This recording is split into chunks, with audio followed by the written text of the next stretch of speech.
Jesus entered Jericho and made his way through the town. There was a man there named Zacchaeus. He was the chief tax collector in the region, and he had become very rich. He tried to get a look at Jesus, but he was too short to see over the crowd. So he ran ahead and climbed a sycamore fig tree beside the road, for Jesus was going to pass that way. When Jesus came by, he looked up at Zacchaeus and called him by name. "Zacchaeus," he said, "quick, come down. I must be a guest in your home today." Zacchaeus quickly climbed down and took Jesus to his house in great excitement and joy. But the people were displeased. "He has gone to be the guest of a notorious sinner," they grumbled.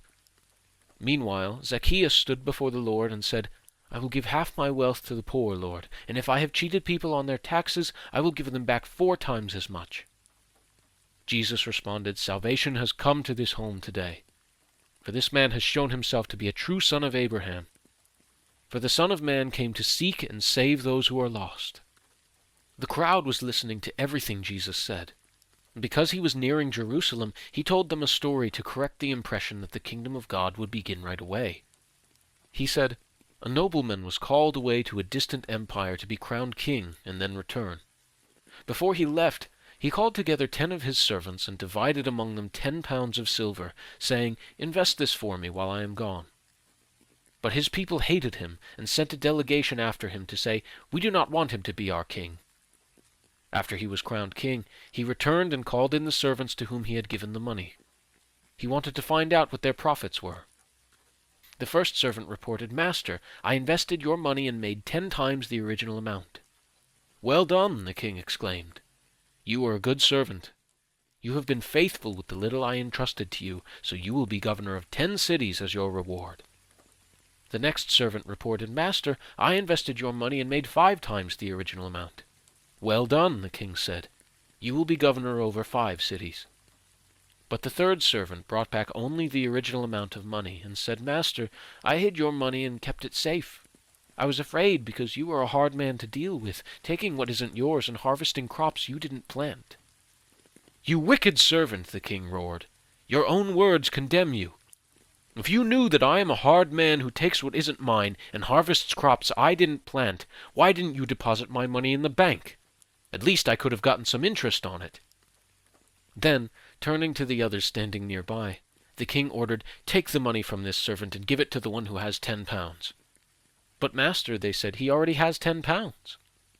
'Yes,' the king replied, 'and to those who use well what they are given, even more will be given.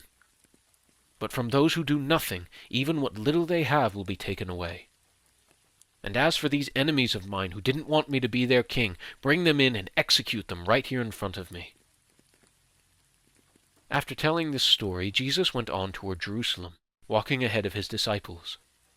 As he came to the towns of Bethpage and Bethany on the Mount of Olives, he sent 2 disciples ahead. "Go into that village over there," he told them.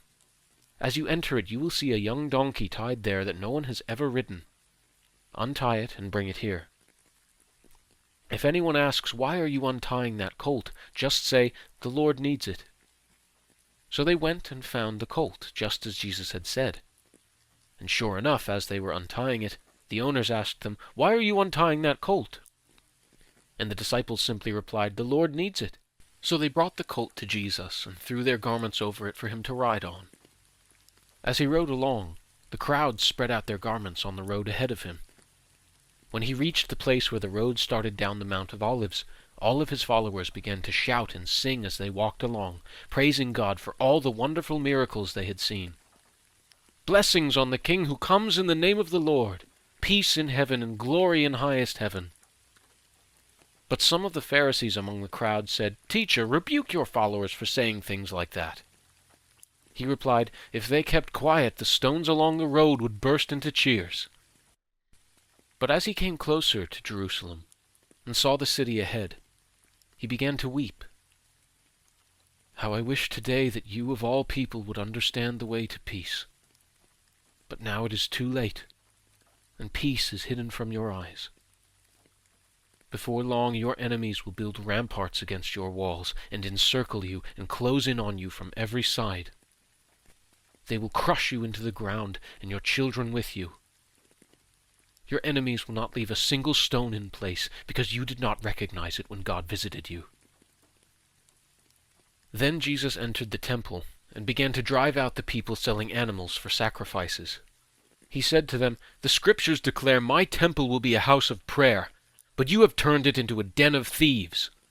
After that, he taught daily in the temple.